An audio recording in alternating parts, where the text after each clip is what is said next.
வணக்கம். சம்பிரதானா charitable trust மைசூரிலிருந்து சென்னையிலிருந்து அபிமானி ஒருவர்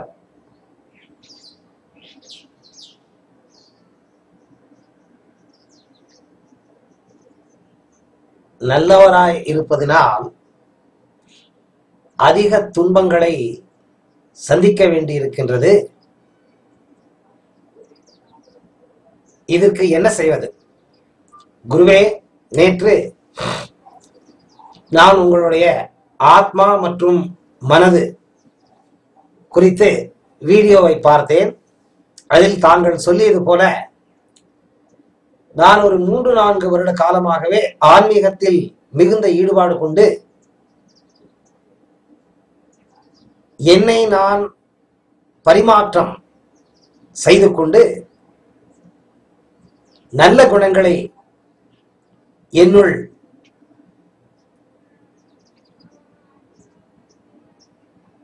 இருக்கும் கெட்டவைகளை விடுத்து நல்லவைகளை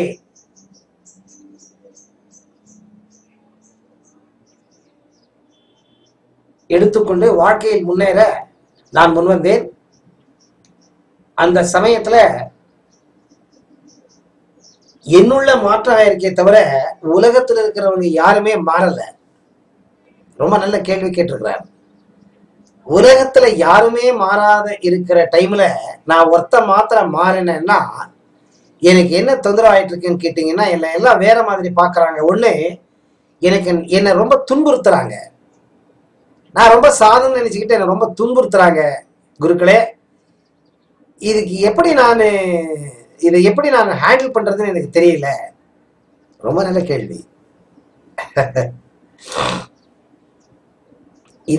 இந்த கேள்வியை கேட்ட உடனே எனக்கு ஒரு கதை ஞாபகத்திற்கு வந்தது. அவர் சொல்வது சரி.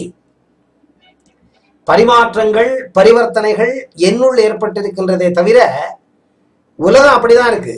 உலகம் மாறாது. நம்மளதான் நாம மாத்திக்கணும். உலகம் மாறாது.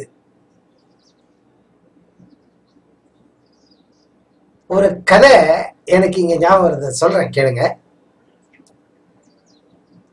ஒரு அரச மரத்துக்கு கீழே, ஒரு கோயில்ல ஒரு அரச மரத்துக்கு கீழே இந்த நாகப்பாம்பு சிலைய பிரதிஷ்டாபனை பண்ணிருப்பாங்க. அதுக்கு பாலையில் எல்லாம் ஊத்தி பூஜை செய்வாங்க. அங்க ஒரு சின்ன புத்து, அந்த புத்துக்குள்ள ஒரு பாம்பு, நாகப்பாம்பு. அந்த நாகப்பாம்பு அந்த பால், இந்த முட்டை பால் இதெல்லாம் போடுறாங்க இல்லையா, அதை சாப்பிட்றதுக்காக அது வரும். அதுவும் அது போட்டுட்டு போன பின்னாடி அந்த பக்கம் யாரும் இல்லைன்னு தெரிஞ்சா அது அந்த முட்டையை குடிக்கும். பாலை குடிக்குதோ இல்லையோ அந்த முட்டைய குடிச்சிட்டு போகும். இது ஒளிஞ்சுக்கிட்டு இருந்து பார்த்துக்கிட்டு இருந்த சில பேர் இந்த நாகப்பாம்பு இருந்ததுன்னா நாம பூஜை பண்ண முடியாதுன்னு அடிக்க ஆரம்பிச்சாங்க.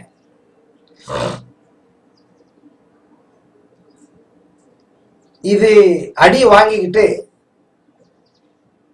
அங்கிருந்து போகவும் முடியல, அங்க வாழவும் முடியல. அந்த மாதிரி ஒரு சந்தர்ப்பத்துல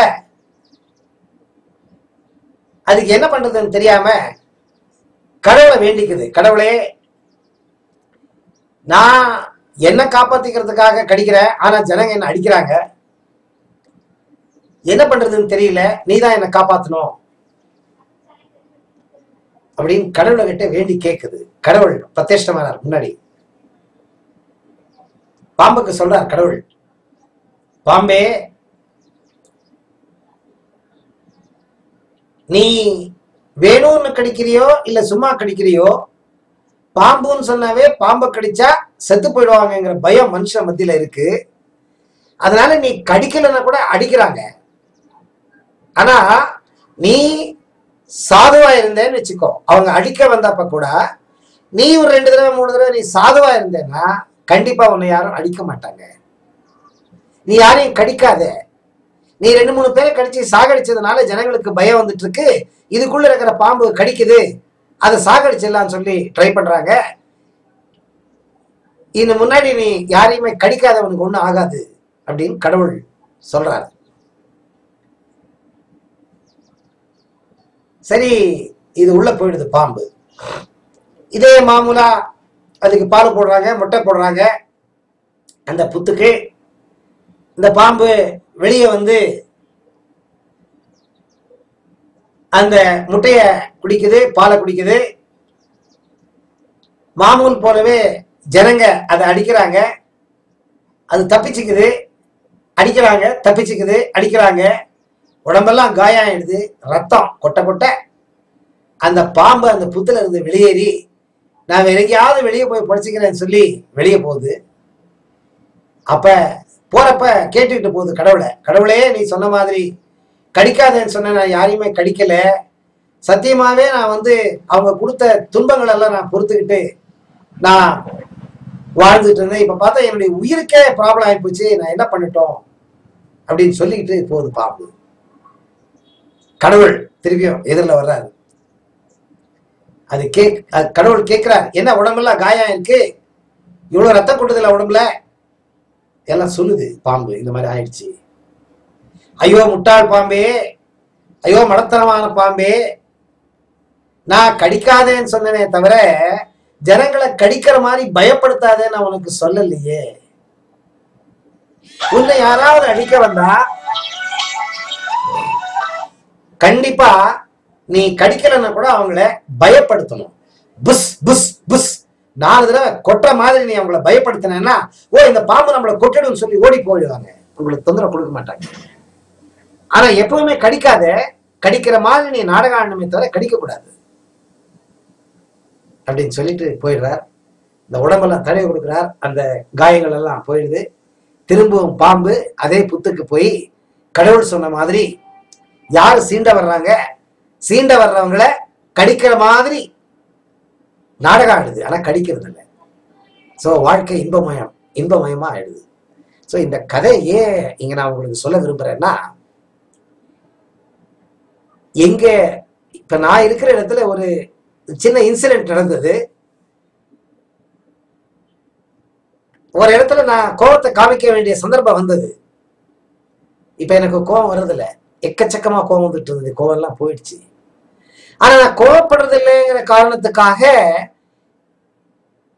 என்னுடைய பர்சனல் லைஃப்ல ஊடுருவறதுக்கு வந்தாங்க சில பேர். நான் விடல அவங்கள. இந்த பாம்பு புஸ் புஸ் நடிக்குது இல்ல, அந்த மாதிரி நானும் புஸ் புஸ் நடிச்சேன், போயிட்டாங்க. அதனால இந்த கதையில இருந்து நான் உங்களுக்கு என்ன மாரல் சொல்றேன் அப்படின்னு கேட்டீங்கன்னா, நீங்க ஜனங்களை சேஞ்ச் ஆகலைங்கிறதுக்காக நீங்க ஜனங்க மாதிரி ஆயிடாதீங்க.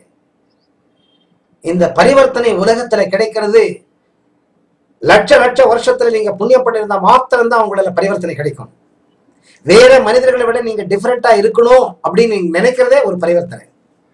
நீங்க டிஃபரெண்டா ஆயிட்டீங்கன்னா அது கடவுளுடைய கொடுப்பனை. கண்டிப்பா உங்களுக்கு அந்த கடவுள் ஆசீர்வாதம் இருக்கிறதுனாலதான் நீங்க சேஞ்ச் ஆயிருக்கீங்க, நீங்க நல்லவராயிருக்கீங்க. நல்லவராயிருந்த நீங்க கெட்டவர் ஆயிடாதீங்க. ஆனா எந்த இடத்துல நீங்க உங்களுடைய பழைய முகத்தை காமிக்கணுமோ அதை காமிச்சுதான் ஆகணும். இந்த வாழ்க்கை ஒரு போராட்டமான வாழ்க்கை. இந்த போராட்டமான உலகத்தில் நீங்க வாழணும்னா நீங்க சேஞ்ச் ஆகணும், நல்லவராகணும். ஆனா இந்த கெட்ட ஜனங்க மத்தியில நீங்க நல்லவரா இருந்தா கூட உங்களை யாராவது சீண்ட வந்தா உங்களுடைய பழைய முகத்தை நீங்க காமிச்சுதான் ஆகணும். நான் சொல்றது புரியுதா உங்களுக்கு? இதுக்கு மேல ஏதாவது சந்தேகம் இருந்ததுன்னா ஆன்லைன்ல வந்தீங்கன்னா இன்னும் நான் உங்களுக்கு விவரமா இதை பத்தி நான் சொல்லுவேன். நான் அந்த நண்பருடைய பேரை சொல்ல எனக்கு இஷ்டம் இல்லை. நீங்க என்ன கான்டாக்ட் பண்ணீங்கன்னா கண்டிப்பா நான் உங்களுக்கு இன்னும் விரிவுரை, அதிகமான விளக்க உரை நான் கொடுப்பேன். என்ன இந்த வீடியோல ஜாஸ்தி நேரம் பேச முடியாது. வணக்கம், நன்றி.